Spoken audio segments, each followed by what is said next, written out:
Jujur Bang, saya dapat hidayah itu yang nyuruh saya belajar Islam justru orang Yahudi. Wih, itu di mana ini? Di Bali. Oh, di Bali. Orang yang pertama yang berdakwah kepada saya di Bali itu orang Yahudi Israel.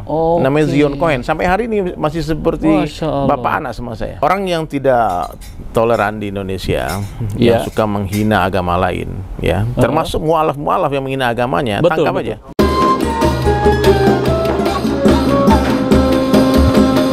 Assalamualaikum warahmatullahi wabarakatuh. Waalaikumsalam. Pemirsa pada Suat TV, saya sekarang mau bincang-bincang dengan Ustadz Dery Sulaiman, DSAS. Ini channel YouTube-nya luar biasa ini. Alhamdulillah. Tapi saya belum punya tim seperti ini nih. Mestinya kalau gitu dibikin konten kayak gini keren ya. Waduh, belum ada timnya aja udah 400 ribuan ini. Iya, apalagi nih kalau ada ininya. Karena sering viral. Sering viral. Sering bikin masalah. Jadi pemirsa, kalau di medsos, di YouTube, ini beliau ini sangat viral. Sering kali viral ini videonya. Luar biasa. Ini saya alhamdulillah ini ketemu di Al-Barkat Karpet nomor 1 di dunia. Bang Atta, Bay Atta Bay. Ini kan Al-Barkat, saya bilang toko karpet nomor 1 di dunia. Oke. Kata siapa? Kata Dery Sulaiman. Oh, Dery Sulaiman. Ini kayaknya ada sultannya nih, sultannya. Nah, Sultan Atta, Sultan Atta. Orang luar biasa, orang baik. Luar biasa. Oke, makasih Bang Atta ya. Oh gitu, waduh. Kita enak. Luar biasa nih. Tadi teman-teman juga kalian juga ikuti ya. Apa nama acara kita? Silaturahmi Ramadan. Silaturahmi Ramadan di channel YouTube-nya Bang Bay Atta. Iya, iya. AUX official. Kalian subscribe ya. Kalian ini lagi bangun baru, insya Allah bangun baru nih ya. Karena kemarin channel yang ini Allah takdirkan menghilang sementara, nanti bisa balik lagi. Oke. Sudah saya nggak hilang. Iya, ada. Luar biasa. Ini Sultan Karpet ini. Sultan beneran ini. Oke. Kalau jujur, saya Sultan Karpet untuk duniawi. Oke. Sultan dakwah. Waduh, luar biasa. Baik, makasih Bang Atta. Ya. Oke. Ustadz, ini beberapa hari ini kan viral nih tentang ada salah satu pendeta yang katanya juga itu mantan ustadz. Kemudian menjadi pendeta dan banyak mengkritisi tentang Islam, terutama pondok pesantren, salah satunya sebagai sarang teroris, kemudian juga mengusulkan 300 ayat. Dia ngaku juga ngebom di Malang kan? Oh gitu? Iya. Dia ngaku dia dulu pernah jadi teroris kan? Oh, Masya Allah. Mestinya polisi tangkap dia. Iya. Jadi kalau saya mengerti arah pertanyaannya. Betul. Dan saya pikir orang ini memang sukanya viral gitu, sukanya sensasional, dan dia nggak takut masuk penjara. Memang udah pernah di penjara juga kan, udah pernah ditangkap juga. Iya. Dan saya sudah delete nama dia di kepala saya. Saya nggak pernah sebut nama dia, pikirkan dia juga, bikin konten tentang dia, post juga enggak. Jadi karena dia memang sukanya begitu. Iya. Sensasional ya. Sensasional. Jadi orang yang tidak toleran di Indonesia, yang suka menghina agama lain, ya, termasuk mualaf-mualaf yang menghina agamanya, tangkap aja. Itu nggak betul. Bagi saya, ya agama ini masalah personal kita dengan Allah, dengan hubungan kita dengan Allah ya.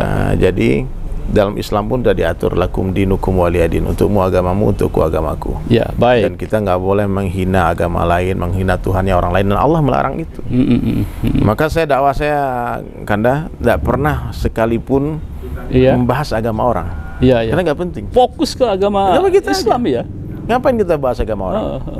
Pernah ada orang datang sama saya dulu cerita, Bang, di kampung sana ada misionaris, ada orang masuk Kristen. Di kampung itu ada orang murtad, Terus saya tanya sama dia, apa manfaatnya kamu ceritakan hasil kerja orang lain? Betul. Sekarang ceritakan berapa orang yang sudah kamu Islamkan. Saya pengen dengar itu. Ya mesti kerja kita yang kita ceritakan, yang kita laporkan. Mesti kalau ketemu saya, Bang, satu kampung masuk Islam, satu kampung masuk Islam. Ya? Itu yang ngapain kerja orang kamu laporin sama saya? Ini nggak penting gitu loh. Karena mungkin kerja orang ya berarti keberhasilan itu kan ya untuk membedakan itu ya. Iya. Jadi orang itu nggak usah dibahas. Maksudnya biarin aja lah dia. Kita udah bikin laporan kan, orang-orang Islam udah bikin laporan ke kantor polisi. Ya, saya tidak berminat untuk bikin konten tentang dia. Oke. Tidak berminat mempost wajah dia di Instagram saya, di YouTube saya. Di delete ya, lupakan ya. Karena bagi saya itu nggak penting. Jadi kalau orang-orang nggak penting itu jangan direspon. Betul. Ya, kalau direspon kita kasih panggung dia. Oke ya. Gitu. Tapi menurut ini Ustadz Dery, bagaimana sih toleransi yang sesungguhnya masyarakat kita ini terhadap masalah agama ini? Ya, amalkan agama masing-masing lah. Kita amalkan agama kita, mereka amalkan agama mereka. Kita jangan usik agama mereka, dan mereka jangan usik agama kita, itu aja. Oke, itu udah selesai sebetulnya. Nggak perlu juga kita harus mengucapkan selamat ini kepada agama orang lain, dan kita juga nggak perlu berharap mereka mengucapkan selamat ke kita. Betul. Kita kan toleransi ini, Bang, kan urusannya dalam muamalah kita, bukan dalam masalah ibadah, akidah, dalam masalah ritual agama. Nggak, udah biarkan ya, dengan tidak mengganggu mereka, membiarkan mereka, itu udah toleransi. Udah selesai itu ya. Udah membiarkan selesai, saja, jangan diusik, jangan dihina. Sama gitu kan ya. Saya jujur, Bang, saya dapat hidayah itu yang nyuruh saya belajar Islam justru orang Yahudi. Wih, itu di mana ini? Di Bali. Oh, di Bali. Orang yang pertama yang berdakwah kepada saya di Bali itu orang Yahudi Israel. Namanya Zion Cohen. Sampai hari ini masih seperti bapak anak sama saya. Waktu itu ke Bali, saya memang tinggal di Bali, Bang. Ya, Bang Yusuf, saya dulu background saya kan underground, musisi metal. Oke. Saya dulu musisi metal, rambut gondrong, panjang, semua manggung dari kafe ke kafe, di diskotik ke diskotik. Nah, jadi di Bali lah saya ketemu dengan orang bule itu, orang bule dari Israel, tapi dia paspor Amerika, namanya Zion Cohen. Jadi kita kenalan, dia tanya agama saya apa, saya bilang I'm Muslim. Terus dia minta diantarin pergi belanja ke Ubud, keliling-keliling Bali kan, jadi guide. Suatu hari saya duduk di tempat dia, di hotel dia tanya, "Hey, Der, I want to ask you something, brother." Aku mau tanya sesuatu hal. Dia bilang, "What kind of Islam you are?" Kamu nih Islam aliran apa? Kenapa bertanya begitu? Saya bilang, "Ini kenapa sih Yahudi ini nanya saya Islam aliran apa?" Karena selama saya jalan sama kamu, aku lihat kamu nggak pernah sholat. I never you see sholat, praying. I never see you reading Quran. I have a Muslim friend. Dia bilang, aku punya sahabat orang Islam di Jordan, di Palestina semua. Dia bilang, they 5 times every day sholat. You must learn Islam. Jadi yang menyuruh saya pertama belajar Islam orang Yahudi. Sampai hari ini kami baik hubungan. Iya. Habis itu Ustadz terus kemana nih? Belajar agama kemana nih? Saya belajar agama, kemudian di Bali itu datanglah teman-teman jamaah tablik. Jamaah tablik datang mengajak saya untuk itikaf di masjid 3 hari 3 malam. Belajar tentang mengembalikan hati, mengaitkan hati ke masjid. Nah, jadi tahun 2000-an itu, Bang, saya mulai hijrah tahun 2000. Pas 2001 lah tepatnya ya. Pas saya ingat tuh waktu WTC meletus tuh. Nah, 2002 itu bom Bali meletus. Betul. Jadi saya pakai pakaian kayak gini, sorban ini sudah 20 tahun lebih. Saya berpakaian seperti ini. Jadi ketika Allah beri hidayah itu, cita-cita saya berubah, cara hidup saya berubah, idola saya berubah. Nah, dulu cita-citanya mau jadi orang kaya, cita-citanya mau ke Amerika, mau ke luar negeri, macam-macam, mau jadi artis terkenal. Tiba-tiba setelah belajar agama 3 hari 3 malam itu, itikaf, cita-cita saya beda, pengen masuk surga. Saya nggak pengen lagi bodo amat mau kaya atau enggak, mau terkenal atau enggak, yang penting masuk surga. Pemirsa nanti bisa lihat nih, beliau itu memang pemusik rocker sampai sekarang, dan sampai sekarang juga ada channelnya tentang musik. Nanti kita lihat. Oke, lanjut Bang. Jadi waktu itulah saya mulai jatuh cinta kepada dakwah. Saya mulai mewakafkan diri saya untuk agama. Saya tidak akan bekerja dengan siapapun di dunia ini kecuali dengan Allah saja. Jadi saya sibuk dakwah dari rumah ke rumah, dari pintu ke pintu, dari gunung turun gunung, keliling dunia kemana-mana. Saya belajar agama ke India. Tapi katanya Anda sempat ke ini, ke Pakistan? India, Pakistan, Bangladesh, banyak negara belajar, Bang, di mana-mana. Apa yang ditemukan di Pakistan ini? Kalau di sana tuh akhlak lah, Pakistan, India, Bangladesh itu dulu kan satu negara, Bang, Hindustan. Jadi karakternya sama orang. Islam dan Hindu di situ ya. Jadi yang Islam masuk ke Pakistan, yang Hindunya mau ke India. Terus yang Islam lagi sebagian terpecah ke Bangladesh. Ada juga yang ke Afghanistan ya? Iya, di sana itu sifat orang itu luar biasa, mahabbat, kasih sayang, cinta kepada umat itu tinggi. Nah, jadi saya belajar, apalagi kalau ke Bangladesh saya paling sering sebetulnya. Bangladesh itu saya mungkin udah 5 kali, India juga. Walaupun itu beda agama gitu kan ya? Kita belajar kan ke siapa aja, nggak ada masalah. Semua orang ini kan sebetulnya punya hikmah. orang-orang baik, orang-orang jahat akan memberi kita pelajaran, orang baik akan memberi kita kenangan, itu aja, memori. Betul. Jadi saya belajar kemana-mana bang, saya berguru ke siapa saja. Karena hikmah itu bisa kita dapat dari mana aja. Kita bisa belajar dari anjing, bisa belajar dari cicak. Coba lihat cicak. Cicak itu tanya sama dia, apa makanan favoritmu? Dia bilang apa? Nyamuk. Cicak nggak punya sayap. Betul. Coba lihat bagaimana Allah memberi cicak makanan. Nyamuk datang, hap, lalu ditangkap. Sampai ada lagunya ya. Masya Allah. Lihat kucing, makanan favorit kucing apa? Tulang-tulang itu kan. Itu ikan. Kucing itu takut air, tapi Allah tak pernah lupa menghantarkan ikan ke mulutnya kucing. Jadi guru kita nih mesti siapa-siapa bang. Jadi saya nggak peduli agama apapun, saya bisa belajar dari dia. Karena saya bilang tadi, saya bisa belajar. Yang menyuruh saya bertobat orang Yahudi. Saya punya teman juga pendeta Nasrani. Saya punya sahabat juga baik orang Hindu. Gak ada masalah, kita saling toleransi. Tetangga pun ada yang beda agama ya. Semua kita. Bahkan orang ateis di Bali, semua orang ini kan punya kebaikan bang. Fitrah manusia ini memang baik. Ahsanut taqwim, sebaik-baik ciptaan Allah itu manusia. Jadi kalau kita bisa melihat kebaikan dari siapapun juga, Allah akan pindahkan kebaikan orang itu kepada kita. Jadi ini hikmah ya. Orang yang suka melihat kebaikan orang lain, maka Allah akan pindahkan kebaikan orang itu kepada dia. Dan orang yang suka melihat keburukan orang lain, maka Allah akan pindahkan keburukan itu kepada dia. Waduh, luar biasa. Ini bahaya nih, kita belajar. Mencerahkan ini pemirsa. Jadi kadang-kadang nih, mohon maaf, di YouTube ini banyak orang-orang yang hatinya tak bersih. Kadang 1 jam itu ustadz berceramah, dia cari mana salahnya. 1 jam ada satu kata yang salah, itu di-cut itu. Itu di-framing. Di-framing ustadz ini begini, dipotong kalimat itu, akhirnya ustadz itu dicaci maki satu Indonesia, satu dunia. Betul. Dan itu dosanya untuk siapa? Untuk orang yang mencaci maki. Subhanallah. Saya beberapa kali mengkritik kebijakan pemerintah, mengkritik bukan membenci orangnya, kita membenci kesalahan. Orang salah bukan kita benci, kita benci kekafiran. Orang kafir bukan kita benci, kita sayang sama orang kafir. Sayang sama orang Kristen, sayang sama orang Hindu, sayang sama orang Buddha, sayang sama orang Konghucu, sayang sama orang Yahudi, sayang sama semua orang. Itu yang Nabi ajarkan kan? Nabi aja mau nyuapin orang Yahudi makan, tapi Nabi benci dengan kekafiran. Nabi benci dengan kemaksiatan, tapi pelaku maksiat Nabi peluk. Nabi kasihani. Kita benci dengan penyakit, tapi orang sakit kita obati. Yang kita bunuh itu penyakitnya, bukan orang sakitnya. Betul ya. Hari ini kita salah, yang kita benci orangnya.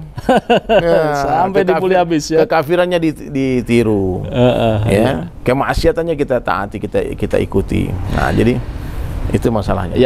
Kembali lagi nih ya, sikap atau anjuran Ustadz Dery terhadap fenomena yang intoleran, apapun agamanya ya, apakah itu agama A, B, C, kalau bersikap intoleran, ini akan seperti apa dampaknya terhadap umat ini?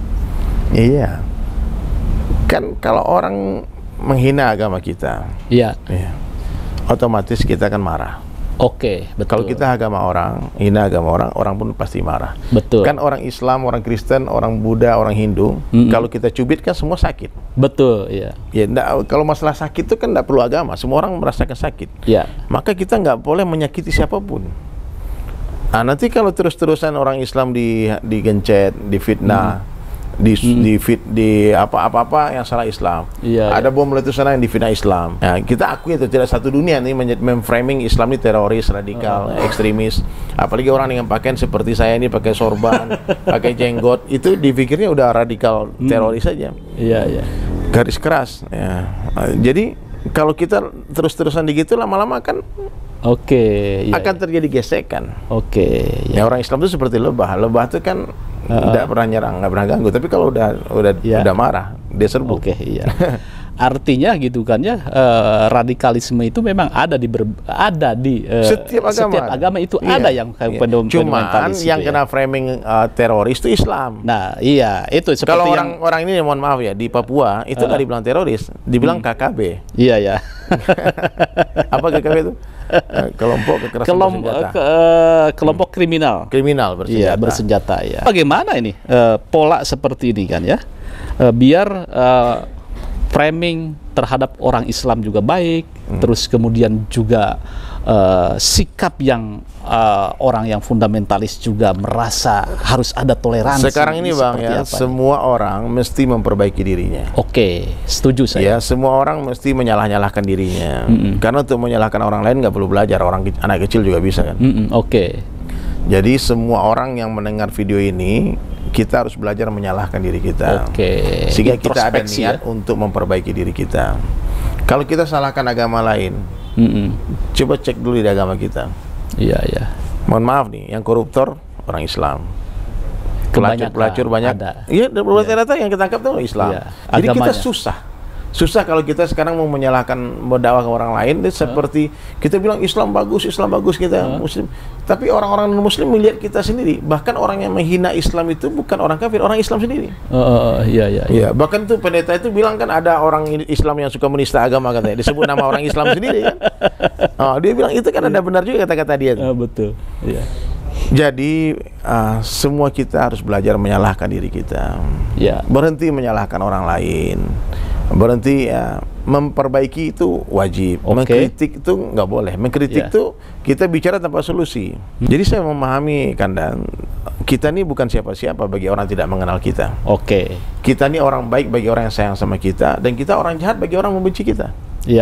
Kalau orang sudah benci sama kita nih, saya mau ngomong apa pun tetap dia dicaci maki di kolom komentar.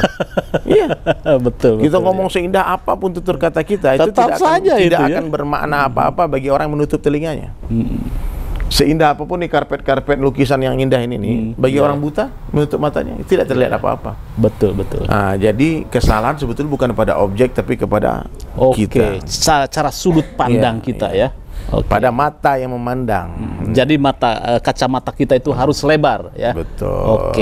Baik, Ustadz, luar biasa ini. Ada closing statement bahwa toleransi di kita itu, nenek moyang kita itu kan sudah diwarisi kita ini. Toleransi Bhinneka Tunggal Ika. Nah, orang itu closing statement. Kanda, orang Islam nggak perlu diajarkan toleransi. Saya tinggal di Padang, kampung saya Padang, ya orang Minang kan. Di kota Padang itu kita 96, ada yang mengatakan 97% Muslim ya, di Sumatera Barat. Tapi di tengah-tengah kota Padang ada satu gereja yang loncengnya keras berbunyi udah puluhan tahun. Itu satu hari itu berkali-kali bunyi. Dibiarkan ya? Tidak ada yang mengusik. Masya Allah. Kita udah terbiasa dengan toleransi. Silahkan, nggak apa-apa. Nah, waktu 212, ingat, jutaan orang berkumpul, rumput pun tadi injak. Rumput tadi injak. Mana ada orang menginjak rumput di Monas? Nggak ada. Betul. Bahkan orang pengantin yang pergi ke gereja dipayungin, kemudian diangkat bajunya. Ya, tapi sekarang kita mau bicara apa? Framing kalau orang-orang yang hadir di Monas itu orang-orang kadrun, orang-orang bodoh, orang-orang radikal. Jadi nasihatnya sebetulnya berhentilah menghina Islam, berhentilah menyudutkan Islam. Karena kalau tentang toleransi, kita lah yang induknya toleransi itu di sini. Hidup damai, beragama damai, karena esensi agama adalah damai, untuk kemanusiaan dan kedamaian. Islam itu damai, Islam itu peace. Jadi semua follow subscriber ya, panggilnya apa sahabat? Pada suka ya. Pada suka TV ya.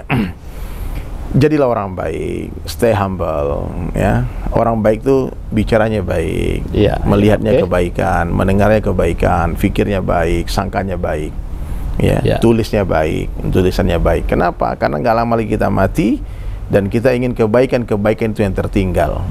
Jangan sampai ada satu kalimat kita yang melukai hati orang lain. Kalau orang membenci, kita nggak bisa memaksa orang mencintai kita semua. Rasulullah aja ada yang membenci, bahkan Allah yang menciptakan kita aja, menciptakan langit bumi, memberi rezeki, jadi dibenci sama orang. Jadi kita tidak mungkin menutup mulut semua orang. Tangan kita cuma dua, tutup saja telinga dan teruslah berjalan sampai berjumpa Allah. Orang ikhlas dipuji tak senang hati, dibully tak sakit hati. Luar biasa ini closing statementnya. Ya pemirsa, demikian bincang-bincang dengan Ustadz Dery yang luar biasa. Semoga kehidupan beragama kita, bertoleransi terus terjaga. Karena pada intinya apa? Negara kita itu yang luas, berbagai suku, bangsa, kemudian juga agama, hidup telah berdampingan dalam bingkai Bhinneka Tunggal Ika. Mudah-mudahan ini tidak menjadi sebuah pemicu pertentangan antar agama, tapi mari kita berintrospeksi terhadap diri kita, termasuk tadi di masukan dari Ustadz Dery. Mudah-mudahan bermanfaat. Jangan lupa like, share, subscribe pada Suka TV. Wassalamualaikum warahmatullahi wabarakatuh. Waalaikumsalam warahmatullahi wabarakatuh.